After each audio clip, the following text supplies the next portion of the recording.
Our journey into understanding a good life began a long time ago.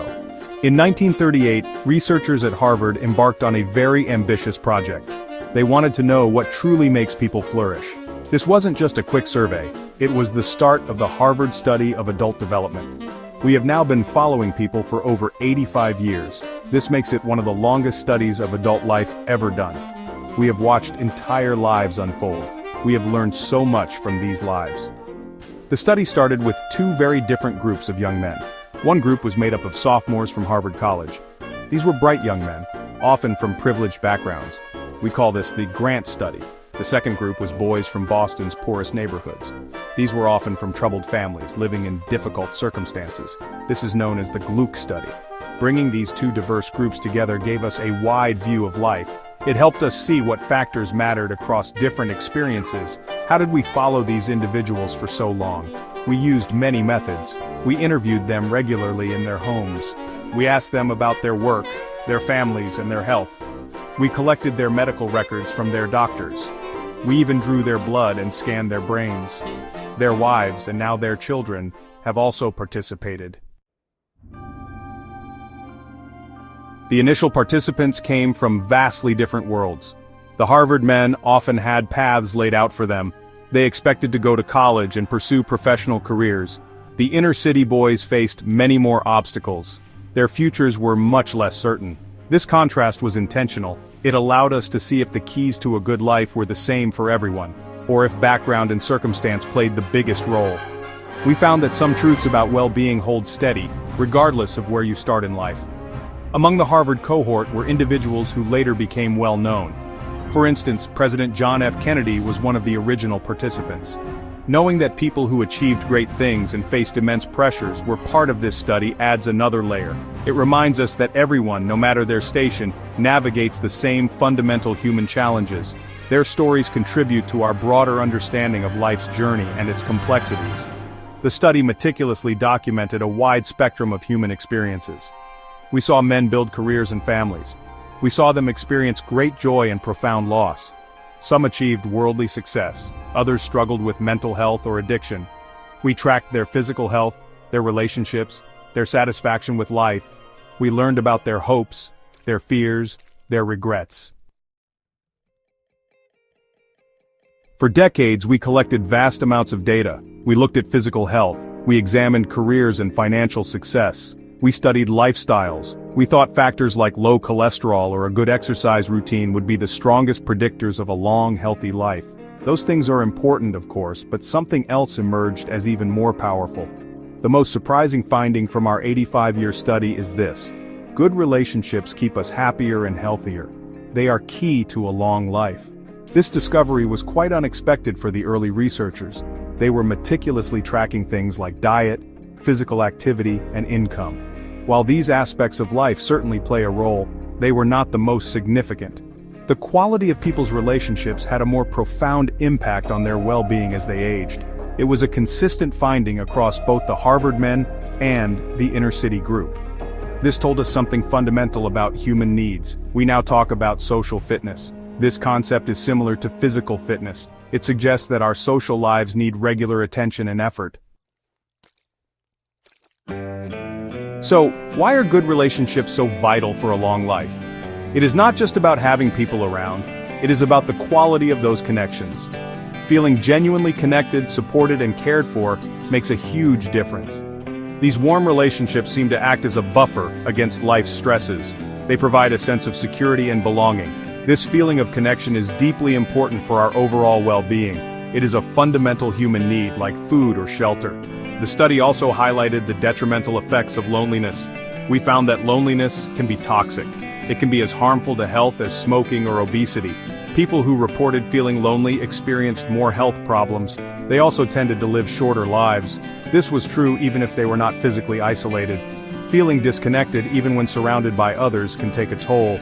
This underscores the importance of cultivating meaningful, supportive interactions with those around us. It is crucial to understand that it is not about the number of friends you have.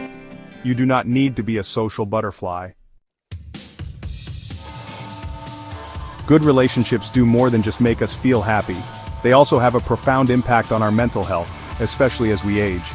Our study has shown that strong social connections can protect our brains. People who felt more connected to others experienced less cognitive decline later in life. Their memories stayed sharper for longer. This suggests that social engagement is like exercise for the brain. It keeps our minds active and resilient. One key way relationships support mental well-being is by buffering stress. Life is full of challenges and setbacks. Knowing that you have people to turn to can make these difficulties more manageable. When we feel supported, we are better able to cope with stress.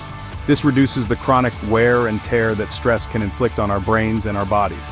Secure relationships provide a safe harbor in stormy times. This sense of security is vital for maintaining mental equilibrium throughout life.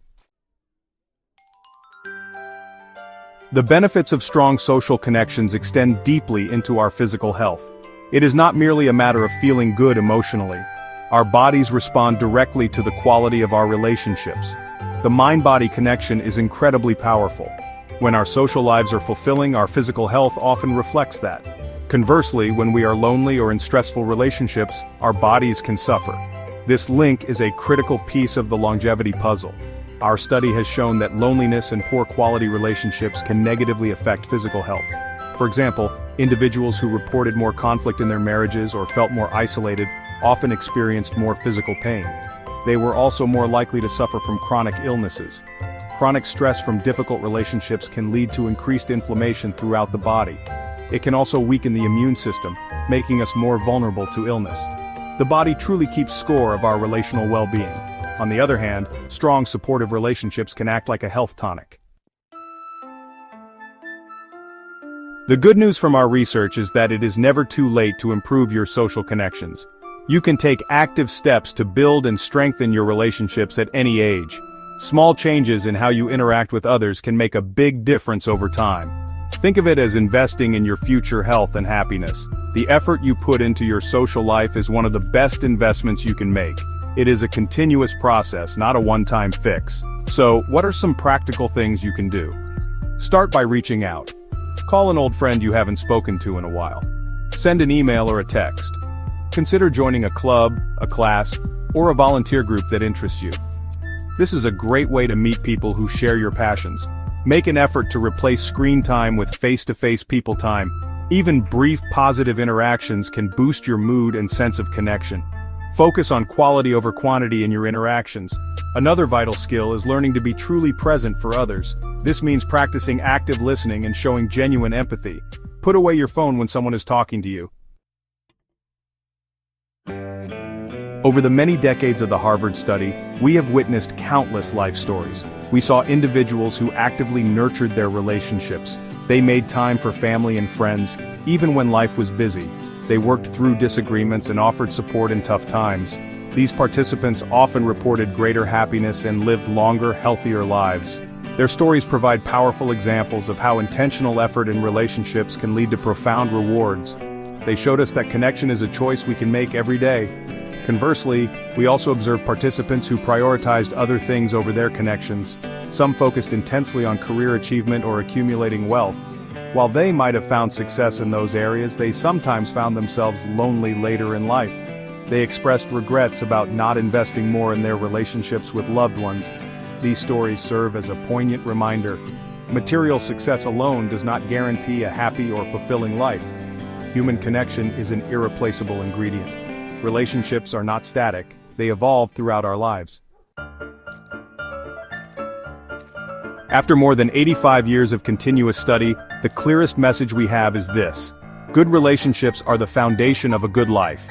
They are more important than money, fame, or even traditional markers of health like cholesterol levels when it comes to long-term happiness and longevity.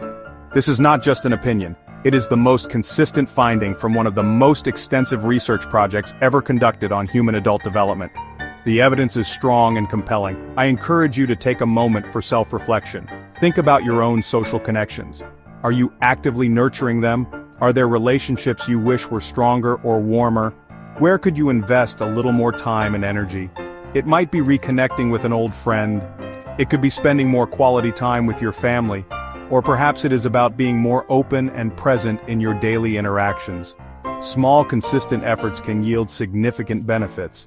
The wonderful thing about this finding is that it offers a message of hope and empowerment. Cultivating better relationships is something largely within our control.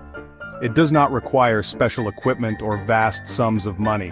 It requires intention, effort, and a willingness to connect with others authentically. The science from our study supports this path to greater well-being.